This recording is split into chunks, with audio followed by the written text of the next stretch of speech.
أعمالنا من يهده الله فلا مضل له ومن يضلل فلا هادي له وأشهد أن لا إله إلا الله وحده لا شريك له وأشهد أن محمدا عبده ورسوله أما بعد கணிதத்துக்குரிய எல்லாம் அல்ல அல்லாஹ்வின் நல்லடியார்களே, அந்த ஏக இறைவனின் சாந்தியும் சமாதானமும் மற்ற பெருங்கருணையும் நம் உயிரினும் மேலான முஹம்மது நபி ஸல்லல்லாஹு அலைஹி வஸல்லம் அவர்கள் மீதும் அவர்களை பின்பற்றி வாழ்ந்து மறைந்த உத்தம சத்திய சகாபாக்கள், சகாபிய பெண்மணிகள், குறிப்பாக இங்கு அமர்ந்திருக்கும் நாம் அனைவர் மீதும் என்றென்றும் என்று நிலவட்டுமா.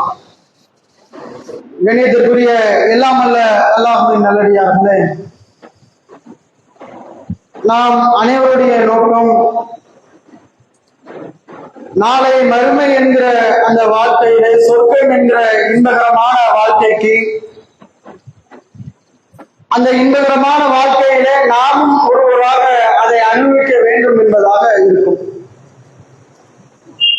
அதே போல நரகம் என்கிற அந்த கொடூர வாழ்க்கைக்கு நாம் சென்றுவிடக் கூடாது, அதனுடைய வேதனைகளை நாம் அனுபவித்து விடக் கூடாது என்பதிலையும்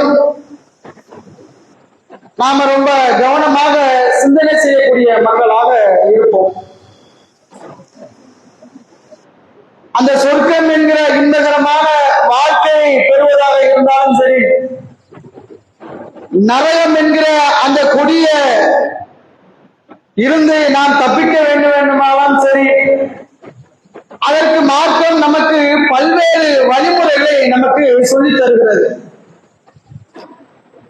சொர்க்கம் செல்ல வேண்டும் என்று சொன்னால் அதற்கு என்னென்ன காரியங்களை செய்ய வேண்டும் என்பதை அல்லாஹும் அல்லாஹ்வுடைய தூதரும் நமக்கு சொல்லித் தருகிறார்கள். நரகத்திலிருந்து நாம் தப்பிக்க வேண்டும் என்றால் அதற்கு நாம் செய்ய வேண்டியது என்ன என்பதை பற்றியும் திருமறை குர்ஆனும் நபிகளாருடைய பொன்மொழிகளும் நமக்கு தெள்ள தெளிவாக சொல்லித் தருகிறது. ஆனால் அது இன்னைக்கு நம்முடைய வாழ்க்கையிலே பிரதிபலிக்கிறதா? இந்த உலக வாழ்க்கையிலே குறிப்பாக முஸ்லிம்களாக நம்ம இடத்தில் கேட்டால், உனக்கு சொர்க்கம் வேணுமா நரகம் வேணுமா என்று கேட்டால் எல்லாருடைய பதிலும் எனக்கு சொர்க்கம் தான் வேணும்,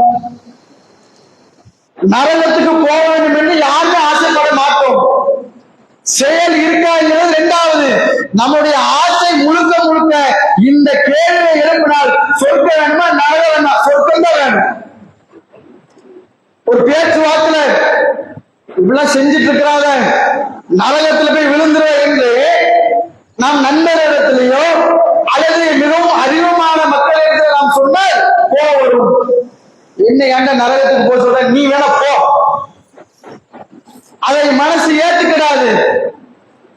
நாம் அனைவருடைய எண்ண ஓட்டமே நம் உள்ளுக்குள்ளாக நாம சொர்க்கம் தான் வேணும். இந்த உலகத்தை விட்டு நாம பிரிஞ்சுட்டோமா, மறுமையில நிக்கிறோமா, அங்க சொர்க்கம் நரகமான்னு கேட்டா சொர்க்கம் தான் வேணும் என்பதை அனைவருக்குமே உறுதியாக சொல்லுவோம். அப்ப அந்த சொர்க்க வாழ்க்கைக்கு நாம் செய்ய வேண்டியது என்ன? எல்லாத்துக்குமே ஒரு அடிப்படை இருக்கு. இந்த உலக வாழ்க்கையில நாம ஒரு விஷயத்துல ஜெயிக்கணும்னா, நமக்கு உண்டான லட்சியத்தை அடைய வேண்டும் என்றால் நினைச்ச உடனேயே நினைச்ச நேரத்தில் நம்மால முடியுமா? பல படித்தரங்கள் இருக்குது. முதல்ல அடித்தளம், அடுத்து வளர்ச்சி, வளர்ச்சி, வளர்ச்சி என்று பல கட்டங்களாக வந்த பின்னாடிதான் இறுதியாக மனிதன் வெற்றியை அடைகிறான். எவ்வளவு பெரிய ஆளாக இருந்தாலும் சரி. அப்ப மறுமை வெற்றிக்கு இறைவன் சொல்லி காட்டுகிற மிகப்பெரிய ஒரு அடித்தளம் நமக்கெல்லாம் தெரியும். நம் யாருக்கு இணைப்பு என்பது இருக்கக்கூடாது. இரண்டாவதாக மார்க்கம் நமக்கு சொல்லுகிற ஒரு அடிப்படை. இன்னும் சொல்ல போவதா இருந்தால் சொர்க்கத்திற்கும் நரகத்திற்கும் தீர்மானிக்கிற மிக முக்கியமான ஒரு அடிப்படை நல்லறங்கள், நன்மையான காரியங்கள். இந்த நன்மைங்கிறதுக்கு நல்லறங்கள், இதுதான் சொர்க்கமா நரகமா என்பதை தீர்மானிக்கிறதுல ஒரு மிகப்பெரிய முக்கிய பங்கு என்று நம்ம சொல்லலாம். திருமறையை நாம் பார்த்தோம் என்றால் ஏராளமான வசனங்களில் அல்லாஹ் சொல்லி காட்டுகிறான். யா அய்யுஹல்லதீன ஆமனு, நம்பிக்கை கொண்ட மக்கள் என்று அல்லாஹ் அழைச்சு இன்னொரு இடத்துல அல்லாஹ் சொல்லும் போது பஷீரல்லதீன ஆமனு வஅமிலு ஸாலிஹாத், யார் பொறுமையோடு நன்மையான காரியங்களை செய்கிறார்களோ, இன்னல்லதீன ஆமனு வஅமிலு ஸாலிஹாத், யார் நன்மையான காரியங்களை செய்கிறார்களோ, நம்பிக்கை கொண்டு இந்த மாதிரி நன்மையான காரியங்கள் செய்யக்கூடியதற்கு அல்லாஹ் பரிசாக சொல்லி காட்டுகிறார் சொர்க்கம். அவர்களுக்கு சொர்க்கம் என்கிற இன்பகரமான வாழ்க்கை கிடைக்கும். அவருடைய கீழ்ப்பகுதியிலே ஆறுகளோடும் அதில் அவர்கள் நிரந்தரமாக இருப்பார்கள். இன்னொரு இடத்தில் அல்லாஹ் சொல்லும் போது சொல்லி காட்டுகிறான், அவர்தான் வெற்றியாளர் என்று அல்லாஹ் சொல்லி காட்டுகிறான். நம்ம எல்லாம் அடிக்கடி கேட்கக்கூடிய வசனம், யாருடைய நன்மையை கனத்திருக்கிறதோ, ஃபஅம்மாமன் ஸகலத் மவாஸீனுஹு ஃபஹுவ ஃபீ ஈஷத்தின் ராலியா, யாருடைய நன்மையோட கனத்து நாளைக்கு மறுமையில் காட்டுகிறதோ அவரை திருப்திகரமான ஒரு வாழ்க்கைக்கு சொந்தக்காரர் என்று அல்லாஹ் சொல்லி காட்டுகிறான். யாருடைய நன்மையுடைய குறைத்து காணப்படுகிறதோ அவர்கள் ஹாவியாங்கிற இடத்துக்கு சொந்தக்காரர், அது நரக படுகொலை என்று அல்லாஹ் சொல்லி காட்டுகிறான். சூரத்துல் ஃபஜ்ருடைய இறுதி அத்தியாயங்கள் அந்த நரகத்தை மறுமை நாளை பற்றி குறிப்பிடும் பொழுது வஜா ரப்புக வல் மலக்கன் சப்பன் சப்பா, நாளை மறுமையில மலக்குமார்கள் அனுபவிக்க உன்னுடைய இறைவன் வரும்போது நரகத்தை கண்ணுக்கு முன்னால் காட்டுவான். அல்லாஹ் நரகத்தை சேர்த்து கொண்டு வருவான். நபிகள் நாயகம் ஸல்லல்லாஹு அலைஹி வஸல்லம் அவர்கள் சொல்லி காட்டுகிறார்கள், அந்த நரக நெருப்புக்கு அல்லாஹ் மறுமையில ஏற்படும் நரகம், அந்த நரகம் என்பது 70,000 சங்கிலிகளால் பிணைக்கப்பட்டிருக்கும். ஒவ்வொரு சங்கிலிக்கும் 70,000 மலக்குமார்கள் நியமிக்கப்பட்டு இருப்பார்களாம். அது எவ்வளவு பெரிய பிரம்மாண்டமா இருக்கும், நம்மளால கற்பனைக்கு சொல்ல முடியுமா? இந்த இடத்துல இருந்து இந்த ஊர் வரைக்கும் இருக்கும், கற்பனைக்கு எட்டாது. இந்த நரக நெருப்ப அல்லாஹ் கண்ணுக்கு முன்னால் காட்டும் போது அல்லாஹ் சொல்லி காட்டுகிறான், இன்சான், மனிதன் அந்த தினத்தை உண்மை உணர்வான். அல்லாஹ் கேட்கிறான், இந்த இடத்தை இந்த படிப்படை என்பது உனக்கு எப்படி பயன் தரும்? நரகத்தை மறுமையில கண்ணுக்கு முன்னாடி காட்டும் பொழுது பாவிகள் படிப்படை தரும் நினைக்கிறா, அல்லாஹ் இப்ப படிப்பனை பெற முடியாது என்று சொல்லும் போது அந்த பாவிகள் சொல்வார்களாம், யாழைத்தனி கத்தத்துடைய ஹயாத்தி, நாங்கள் உலகத்தில் வாழ்ந்தோமே, வாழக்கூடிய அந்த நேரத்துல நாங்கள் நன்மையை நல் அறங்களை உட்படுத்திருக்க கூடாதா? உலகத்துல வாழும்போது 40 வருஷம் வாழ்க்கை வாழ்ந்தோம், 30 வருஷம் வாழ்க்கை வாழ்ந்தோம், 50 வருஷம் வாழ்க்கை வாழ்ந்தோம். வாழக்கூடிய அந்த வாழ்க்கையில நான் நல்லதையே உட்படுத்திருக்க கூடாதா? எப்போ நரகத்துடைய நெருப்பை கண்ணுக்கு முன்னால் பார்த்து உண்மை என்று உணர்வுக்கு பின்னால். அல்லாஹ் விடுவானா? திருந்துட்டான், அல்லாஹ் உலகத்துக்கு மீண்டும் அனுப்பினானா?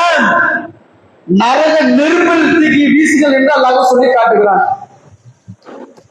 அப்ப இந்த திருமலை குர்ஆனுடைய வசனங்கள் எல்லாம் எதை நமக்கு சொல்லி காட்டுகிறது?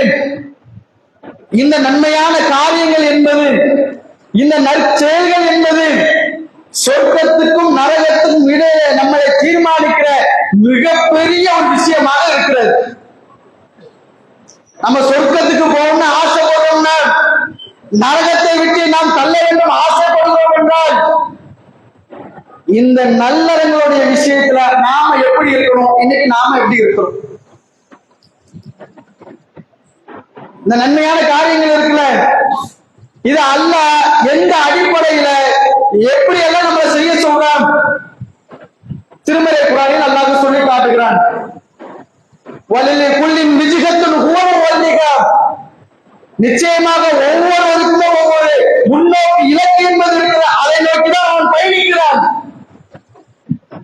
இந்த உலக வாழ்க்கையை நாம் எடுத்துக்கொண்டால் ஒவ்வொருத்தருக்கும் இலக்கு இருக்கு. 10வது படிக்கக்கூடிய மாணவனுக்கு அவனுக்கு ஒரு இலக்கு இருக்கும். என்ன இருக்கும்?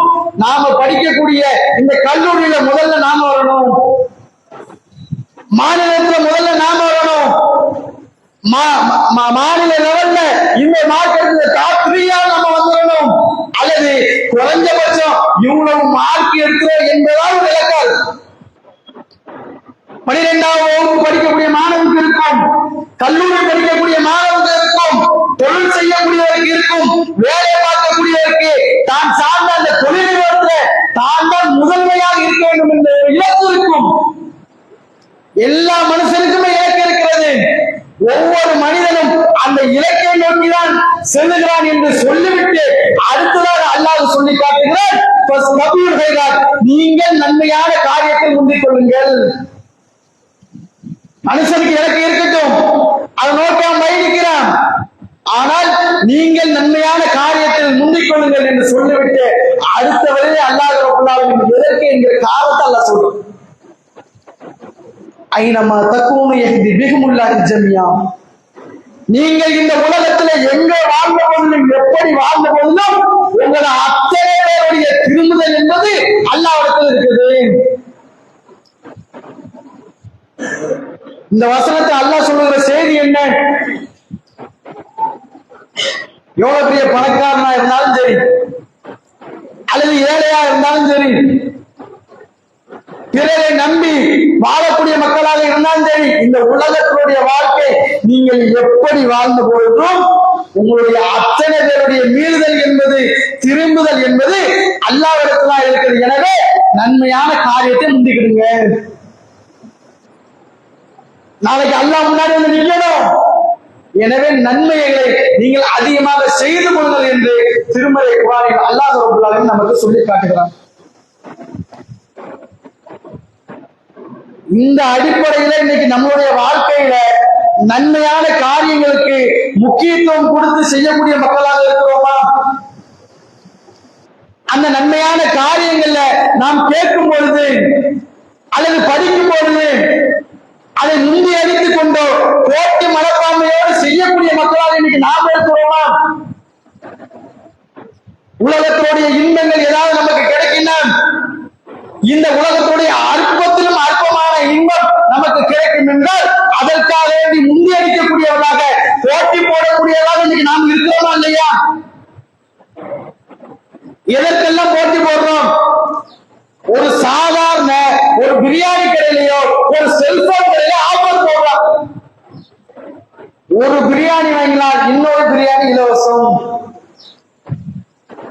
செல்போன் வாங்கினா இந்த கவர் இலவசம், இந்த ப்ளூடூத் ஹெட்செட் இலவசம். என்ன யோசிக்கிறோம்? வெளியே கொடுத்து வேணா 2000 ரூபாய், வீட்டுல வர போன் தேவைப்படுது, அடிச்சு புடிச்சு சண்டை போட்டு காலையில 6 மணிக்காவது காத்து கிடந்தாலும் போய் வாங்கிறோமே, அதற்காக வந்து இங்கே அடிக்கிறோம். ஒரு சாதாரண பிரியாணி ஆஃபர் விட்டு வைக்குதா? ஒண்ணுக்கு ஒண்ணு ஃப்ரீ, மொத்தம் 4 பேர் 2 வேலை சாப்பிடலாம். எதுக்கு இதையா விடுவானே? காலை தூக்கிட்டு மேலே போறோம், பைக்ல போறோம். இந்த உலகத்துல நமக்கு கிடைக்கிற அற்ப இன்பங்களை பெறுவதற்காக வேண்டி போட்டி போடுகிற நாம், அதற்காக வேண்டி முன்னெடுக்கக்கூடிய நாம், மறுமையில நிரந்தர இன்பத்தை பெற்றுத் தருகிற அந்த சொர்க்கம் என்கிற அந்த இன்பகரமான வாழ்க்கைக்கு மிக முக்கியமாக மாற்றம் சொன்ன இந்த நன்மையான காரியங்களுக்கு நாம் போட்டி போடுகிறோமா, அல்லது கேட்டேன் அதை செய்வதற்கு முன்னெடுக்கிறோமா? 2 பேரும் மட்டும் இல்லை, கேட்டவுடனே செயல்படுத்துகிற தன்மையில மட்டும் இல்லை, அதை செய்வதற்கு முந்தி அடித்து போட்டி போடுகிற தன்மையில மட்டும் இல்லை. நபிகள் நாயகம் ஸல்லல்லாஹு அலைஹி வஸல்லம் அவர்கள் காலத்தில் வாழ்ந்த நபித்தோழர்கள், அவர்களிடத்துல ஒரு நன்மை அவங்க செவிப்படுத்தும் போது, கேட்கும் பொழுது அவர்கள் அந்த விஷயத்துக்கு செயல் வடிவம் கொடுத்த அந்த நிகழ்வுலாம் பார்ப்போம். நாம் எல்லாம் அடிக்கடி கேட்ட ஒரு நிகழ்வு, அல்லாஹ்வுடைய தூதரிடத்துல சில நபித்தோழர் வந்து கேட்கிறாங்க, அல்லாஹ்வின் தூதரே, இந்த நபித்தோழர்கள் எல்லாம் நாளைக்கு மறுமையில உயர்ந்த இடத்துல இடத்துல இருப்பதற்காக வேண்டி தயாராகிறாங்க. நபிகள் நாயகம் ஸல்லல்லாஹு அலைஹி வஸல்லம் அவங்க கேட்கிறாங்க, எந்த அடிப்படையில சொல்றீங்க? ஏதாவது ஒரு செயலை குறிப்பிட்டு இந்த செயலை இவங்க செய்யறாங்க, அதனால நாளைக்கு மறுமையில இவங்களுக்கு மிகப்பெரிய ஒரு உயரிய இடம் கிடைக்க போகுதுன்னா பிரச்சனை இல்லை, வெறுமனையே குறிப்பிடுறாங்க. அப்ப அல்லாஹ்வுடைய தூதர் அவங்க கேட்டோன்னு சொல்றாங்க, நாங்க நோன்பு வைக்கிறோம், நாங்க வணக்க வழிபாடுகளில் ஈடுபடுறோம், அதே போல அவர்களும் செய்கிறார்கள். ஆனால் அல்லாஹ் அவர்களுக்கு கொடுத்த அந்த செல்வ வளத்தை இறைவனுக்காக வேண்டி அள்ளி கொடுக்கிறார்கள், எங்களால முடியல. மனிதர்களாக இருக்கக்கூடிய நமக்கு என்ன வரும்? 2 வீடு வச்சிருக்கான், 4 கார் வச்சிருக்கான், இங்க ஒரு வீடு ஒரு கார் தான். இந்த போட்டி தான் நமக்குள்ள வரும். இந்த உலகத்தினுடைய அடிப்படையில யார் உயர்ந்தவன் தாழ்ந்தவன் என்கிறதா இன்னைக்கு இருக்கிறது. சகாபாக்களிடத்தில் இருந்தது, அல்லாஹ் அவருக்கு பொருளாதாரத்தை அள்ளி கொடுக்கிறார், அதன் காரணமாக நன்மைகளை செய்கிறார்கள், உயர்ந்த இடத்துக்கு தயாராகிறார்கள், எங்களால முடியல. அல்லாஹ்வுடைய தூதர் அவங்க சொல்றாங்க, அப்படி என்றால் அவர்களுக்கு நிகரான ஒரு நன்மையை பெற்றுத் தருவதற்கு நான் உங்களுக்கு ஒரு விஷயத்தை சொல்றேன் என்று சொல்லி அல்லாஹ்வுடைய தூதர் அவர்கள் கடமையான தொழுகைக்கு பின்னால் சுப்ஹானல்லாஹ் 33 தடவை, அல்ஹம்துலில்லாஹ் 33 தடவை, அல்லாஹ் அக்பர் 33 தடவை, இதை மட்டும் சொல்லிட்டு வாங்க, அவர்களுக்கு நிகரான நன்மையை நீங்க அடைஞ்சிடலாம். இதை கேட்ட மாத்திரத்துல ஆனது ஆச்சு, நாளை கழிச்சு பார்த்துக்கலாம் என்று சொல்லிவிட்டு போல அதுக்கு செயல் வடிவம் கொடுக்கிறான். தொழுகைக்கு பின்னால் அந்த திக்ர்களை செய்து கொண்டு இருக்கிறார்கள். இவர்கள் செய்யக்கூடிய இந்த நற்செயலை அந்த பணக்கார நபித்தோழரும் இப்போது பார்த்து இருக்கிறார்கள். பார்த்துட்டு கேட்கிறாங்க, என்ன புதுசா இருக்குது என்று சொல்லும் போது இந்த விஷயத்தை அவங்க சொல்றாங்க. சொன்ன மாத்திரத்துல, கேட்ட மாத்திரத்துல அவர்களும் அந்த செயலை செய்யக்கூடியவர்களாக மாறிட்டாங்க. திருப்பி அல்லாஹ்வுடைய தூதர்கிட்ட வராங்க, அல்லாஹ்வின் தூதரே, இந்த மாதிரி விஷயம் அவர்களுக்கு நேராக நன்மையை செய்யணும் நீங்க சொல்லி தந்தீங்க, அதை பார்த்து இப்பொழுது அவர்களும் செய்து விட்டார்கள், அவங்களும் அதை செய்ய ஆரம்பிச்சிட்டாங்க என்று சொல்லும் போது அல்லாஹ்வுடைய தூதர் அது அவர்களுக்கு இறைவன் கொடுத்த அருள் என்று சொல்லி அனுப்பிடுவாங்க. இந்த செய்தியில அந்த நபித்தோழர்கள் அவர்களிடத்துல பொருளாதாரத்துக்காக வேண்டி இயங்கல, அது நமக்கு வேணும்னு ஏற்கப்படல, அவர்களுக்கு நிகரான நன்மை செய்ய வேண்டும் என்று ஆசைப்பட்டார்கள். அல்லாஹ்வுடைய தூதர் சொன்னார்கள், சொன்ன மாற்றத்தை செயல்வடிவம் கொடுத்தார்கள். இந்த பணக்கார நபித்தோழர்கள் ஓடி ஓடி அள்ளி கொடுத்திருக்கிறோம், எவ்வளவு நன்மைகளை செஞ்சிருக்கிறோம், இதெல்லாம் என்ன ஒரு 2 நிமிஷம் 3 நிமிஷம் செய்யக்கூடியது என்று அதை துச்சமாக அலட்சியப்படுத்தல, அது தூக்கி ஓரமா வைக்கல. நன்மை என்று சொன்னதுக்கு பின்னால் அவர்கள் எவ்வளவு பெரிய நன்மைகளுக்கு சொந்தக்காரராக இருந்தாலும் அந்த நன்மைக்கு செயல் வடிவம் கொடுக்கக்கூடியவராக, அதை செயல்பாட்டுக்கு கொண்டு வரக்கூடியவராக அவர்கள் இருந்தார்கள். இப்படிப்பட்ட ஒரு நிலை என்பது இன்னைக்கு நம்மளுடைய வாழ்க்கையில இருக்குதா?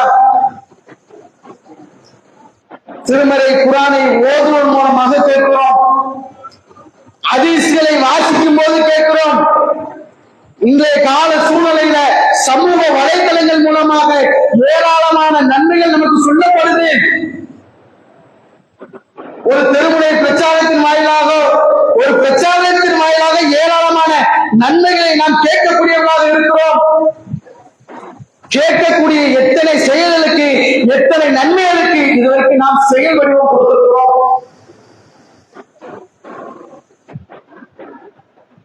நன்மையான காரியங்கள் என்பது நம்முடைய வாழ்க்கையில் இல்லாவிட்டால், நன்மைகள் என்பது நம்ம இடத்துல குறைத்து காணப்பட்டு விட்டால், நாளை மறுமையிலே ஆவியாங்கிற நரகத்துக்கு சொந்தக்காரர் என்று அல்லாஹ் சொல்லி காட்டுகிறானே, நம்முடைய வாழ்க்கையுடைய இந்த நிலையை நாம் ஒப்பிட்டு பார்க்க வேண்டும்.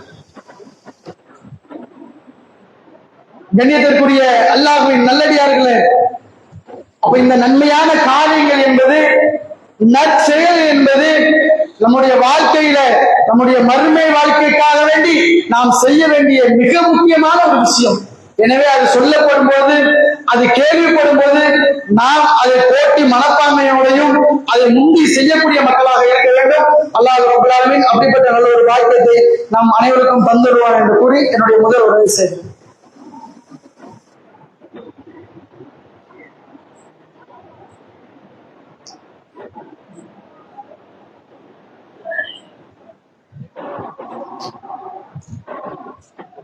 அஸ்ஸலாமு அலைக்கும் வரஹ்மத்துல்லாஹி வபரகாத்துஹு. கணியத்திற்குரிய எல்லாம் அல்ல அல்லாஹ்வின் நல்லடியார்களே, இந்த நன்மையான காரியங்கள் நம்மை விட்டு நாம் தவற விடுவதற்கு மிக முக்கியமான ஒரு காரியம் அலட்சியம்தான். நம்மெல்லாம் கடந்த காலத்துல ஒரு நிகழ்வை கடந்து வந்திருக்கோம். நம்ம இடத்துல தொழுகை இல்லாத நேரத்துல, வணக்க வழிபாடுகள் இபாதத்துகள் குறைந்த நேரத்துல, ஏதாவது ஒரு வகையில நம்மளுடைய உள்ளத்தை தூண்டுற ஒரு செய்தி நமக்கு கிடைச்சிருக்கும். ஒரு தனிநபர் தாவா மூலமா கிடைச்சிருக்கும், ஒரு ஜும்மா உரையில கிடைச்சிருக்கும். அதாவது ஏதாவது வகையில நம்முடைய உள்ளம் நன்மையை செய்ய வேண்டும் என்கிற ஒரு நோக்கத்துக்கு திரும்பும். அப்படி திரும்பக்கூடிய அந்த நேரத்துல ஒரு கொள்கை இருக்குன்னு வைங்க, தொழுகையை பத்தி கேள்விப்படுறோம், அவருடைய முக்கியத்துவத்தை பத்தி கேள்விப்படுறோம், தொழாவிட்டால் அதனால் ஏற்படுகிற மறுமை பாதிப்பை பற்றி கேள்விப்பட்டு நம்முடைய உள்ளம் இப்ப தொடரணும்னு தோணுது. ஆனா கடந்த காலத்துல நம்ம அந்த நிகழ்வு தொழுதுன்னு ஆசை வரும். ஜிம்மாவில கேட்கலன்னு வைங்க, அசல் தொழுகை நெருக்கத்துல வந்துடும். ஆனது ஆச்சு, பிஸ்மில்லான்னு ஃபஜ்ர்ல இருந்து ஆரம்பிச்சிருவோம் அப்படின்னு. அன்னைக்கு காலையில ஃபஜ்ர்ல ஏதாவது நம்ம தவற விட்டேன்னு, சரி லொஹர்ல தொழ போவோமா, அப்படி வராது. ஆனது ஆச்சு, போட்டா ஃபஜ்ர்ல தான் பிஸ்மில்லான்னு நம்ம தொழுகை ஆரம்பிக்கணும். ஃபஜ்ர்ல இருந்து தான் ஆரம்பிக்கணும், ஃபஜ்ர்ல இருந்து தான் ஆரம்பிக்கணும் நம்ம சொல்லி சொல்லி சொல்லியே எந்த அளவுக்கு மாறிடும். அந்த தொழுகையிலே நமக்கு ஏற்பட்ட அந்த ஈர்ப்பு என்பது அப்படி முழுமையா போச்சு. நன்மைகளை நாம் தவற விடுவதற்கு மிக முக்கியமான காரியம் இந்த அலட்சியம் தான். கேட்ட உடனேயே அது செயல்படுத்தக்கூடிய அந்த முதல் வாய்ப்பிலே நம்ம அதை செயல்படுத்தி பார்ப்போம். அதோடைய அந்த எஃபெக்ட், அந்த விளைவுகள் என்பது வேற மாதிரி இருக்கும். நாளைக்கு நாளை கழிச்சு என்று நன்மைகளை நாம் தள்ளி தள்ளி அப்படி புறக்கணிக்க அந்த நன்மையின் மேல் ஏற்பட்ட அந்த ஈர்ப்பு என்பது முழுமையாக நம்மளை விட்டு அப்படி போயிடும். இது எதற்காக நம்முடைய வாழ்க்கையில நாம் அனைவருமே கடந்த காலங்களில் அனுபவிச்ச ஒரு நிகழ்வு தான். இது தொழுகைக்கு மட்டும் இல்லை, எல்லா நன்மைகளையும் நாம தவற விடுவதற்கு இதான் முக்கிய காரணம். இரண்டாவது விஷயம், ஒரு நன்மையை நாம் தவற விடுகிறோம் என்றால் அதை நினைத்து கவலைப்படக்கூடிய மக்களாக நாம இருக்கோம். நம்ம கவலைப்பட்டிருக்கோமா? ஏதாவது ஒரு நிகழ்ச்சி, ஒரு பொதுவா ஒரு பள்ளிவாசல்ல ஒரு கிளீனிங் வேலை நடக்குது, சுத்தம் செய்கிற வேலை, இது அடிக்கடி நடக்கக்கூடிய ஒரு நிகழ்வு. இந்த நேற்று கிளீனிங் நிகழ்வா, வெள்ளிக்கிழமை ஜிம்மாவுக்கு வேண்டி தயார் செய்யறாங்களா, நம்மளால நேற்று கலந்துக்கிற முடியல, நம்மளால அதை பங்கெடுக்க முடியல, அதை நினைத்து கவலைப்படுகிறோமா? பள்ளிவாசல் கிளீனிங் நடந்துச்சு, நாளைக்கு நிறைய மக்கள் அங்க தொலை வருவாங்க, அதுக்கு அது பயன்படுமே, நம்மளால அந்த நன்மையில பங்கெடுக்க முடியல என்று ஏற்கப்படுகிறோமா? சஹாபாக்கள் ஏற்கப்பட்டார்கள். எந்த அளவுக்கு அப்படின்னா, ஒரு போர்க்களத்துக்காக வேண்டி அல்லாஹ்வுடைய தூதர்கள் மக்கள் எல்லாம் அழைத்து மக்களை தயார் பண்றாங்க. மசோரா பண்ணி எங்க போகலாம், எப்படி செஞ்சுக்கலாம் என்று மசோரா செஞ்சு மஸ்ஜித் நபவி பள்ளிவாசலை விட்டு வெளியே வருகிறார்கள். வாகனங்கள் எல்லாம் அன்னைக்கு ஒட்டகம் குதிரை இதானே, மக்கள் எல்லாம் ஏற்றிக்கிட்டே இருக்கிறாங்க. 2 பேர் 3 பேரெல்லாம் அப்படி ஏற்றி அனுப்புறாங்க. திரும்பி பார்த்தா ஒரு சில கூட்டம் மட்டும் நிக்குது, கொஞ்ச அளவுல நபித்தோழர்கள் நிற்கிறாங்க. அப்ப அல்லாஹ்வுடைய தூதரவர்கள் சொல்கிறார்கள், உங்களை ஏற்றக்கூடிய வாகனம் நம்மகிட்ட இல்லை, அதனால நீங்க ஊர்ல இருந்துக்கிறீங்க என்கிற அனுமதியை அல்லாஹ்வுடைய தூதரே கொடுத்துட்டாங்க. எப்படி இருக்கும்?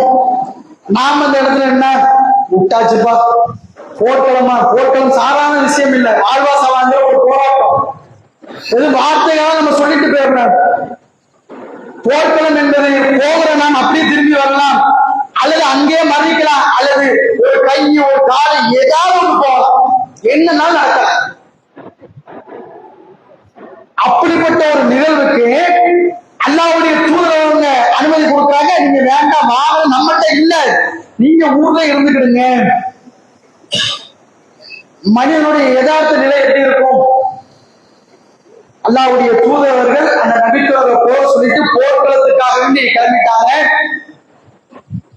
அல்லாஹ் ரப்பல் ஆலமீன் அந்த நபித்தோருடைய உள்ளத்தை பற்றி திருமறை குர்ஆன்ல சொல்லி காட்டுகிறார். நபியே, அவங்கள ஏற்கக்கூடிய வாகனங்கள் இல்லை என்று நீங்க திருப்பி அனுப்பிட்டீங்க. தங்கள் இடத்துல அல்லாஹ்வின் பாதையில செயலோடுவதற்கு ஏதாவது இருந்திருந்தால், சில பேர் இந்த சொந்த வாகனங்களை வச்சு கொண்டு போனாங்க, ஒட்டகம் குதிரை, அதே போல தங்களிடத்தில் ஏதாவது இருந்திருந்தால் நாமும் அந்த நன்மையை அடைந்திருக்கலாமே என்று ஏற்கப்பட்டவர்களாக, கண்ணீர் வடித்தவர்களாக, உள்ளம் கலங்கியவர்களாக அந்த இடத்தை விட்டும் அவர்கள் கலைந்து சென்றார்கள்.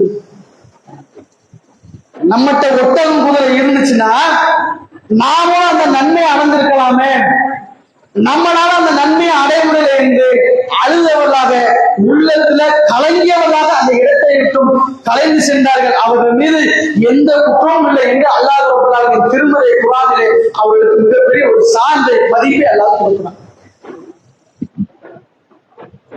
அந்த உள்ளம் எந்த அளவுக்கு ஏங்கி இருந்தா, ஏற்கப்பட்டு இருந்தால் இறைவன் இப்படிப்பட்ட ஒரு சான்றை கொடுத்திருப்பான்.